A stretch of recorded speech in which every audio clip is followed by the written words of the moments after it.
ဟိုးရှိရှိတော့ငါစိတ်လက်ဆိုပြီးတဲ့တောင်ကုန်းကြီးတစ်ခုရဲ့အောက်ခြေမှာတိုးချန်တီတစ်ချန်ရှိတဲ့အဲ့ဒီချန်ထဲမှာအမွှေးဖြူစွတ်ပြီးချစ်စရာကောင်းတဲ့တိုးလေးတစ်ကောင်နေထိုင်တာပေါ့တိုးလေးခမရမှာတော့နေ့တိုင်းကြောက်စိတ်နဲ့ပဲနေခဲ့ရရှာတယ်ဘာဖြစ်လို့လဲဆိုတော့ညနေတဲ့အခါတောအုပ်ထဲကနေဝူးဝူးနဲ့ဟိန်းနေရဦးတက်တဲ့ဝန်ပလွေကြီးရဲ့အတန်ကြောင့်ပေါ့တိုးလေးကဒီဝန်ပလွေကြီးကဒါငါစီရောက်လာရင်ငါ့ကိုကိုက်စားပြစ်တော့မှာပဲလို့တွေးပြီးအမြဲတမ်းတုံ့ရင်နေခဲ့တယ်ဒါပေမဲ့တိုးလေးအတွက်ကတော့အားကိုးရတစ်ယောက်တော့ရှိပါတယ်အဲ့ဒါကတော့တိုးချောင်းသားကြီးပေါ့တိုးချောင်းသားကြီးကတိုးလေးကိုအပြင်ကအန်ရည်တွေမဝင်အောင်ခြံစည်းရိုးခန့်ခန့်မှခတ်ပေးထားတယ်။စားစရာမျက်နှာနုလေးတွေကိုလည်းရှာကျွေးတယ်။တိုးလေးကတော့တိုးချောင်းသားကြီးကိုကြည့်ပြီးငါတခင်ကြီးကတော့ငါ့ကိုကာကွယ်ပေးတဲ့သူရဲကောင်းကြီးပဲ။ငါဟာဒီခြံထဲမှာနေရတာတကယ်ပဲကံကောင်းတာပဲလို့တွေးပြီးကျေးဇူးတင်မဆုံးဖြစ်နေခဲ့တာပေါ့။ဒါပေမဲ့မနက်မှာတော့ထူးထူးခြားခြားဝန်းပလွေဦးတန်လည်းမကြရဘူး။တောအုပ်ကြီးကနေတိတ်ဆိတ်လို့အဲ့ဒီအချိန်မှာပဲတိုးချောင်းသားကြီးက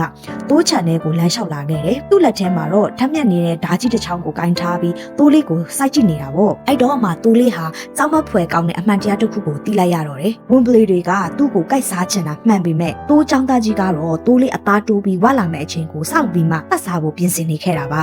တိုးလေးဟာရန်သူကိုပဲကြောက်နေခဲ့ပြီးသူ့ဘေးနာကအန်ရကိုတော့လုံခြုံမှုလို့အထင်မှားခဲ့တာပေါ့ကွယ်ဒီပုံမြင်ကပေးတဲ့သင်ခန်းစာကတော့ရန်သူကိုကြောက်လွန်တဲ့စိတ်ကြောင့်ကိုချုပ်ကင်ထားတဲ့သူဟာဘယ်သူလဲဆိုတာကိုမမြင်ရလောက်အောင်ကိုမျက်စိမကွယ်ပါနဲ့တစ်ခါတလေမှာကိုဟင်းဟောက်နေတဲ့သူထက်ကိုအစာကျွေးပြီးကိုဝလာတဲ့အချိန်ကိုစောင့်နေတဲ့သူကပိုပြီးအန်ရရှိတတ်ကြပါတယ်ခြံစည်းရိုးအတွင်းမှာဘယ်တော့မှစစ်မှန်တဲ့လွတ်လပ်ခွင့်ဆိုတာမရှိနိုင်ပါဘူး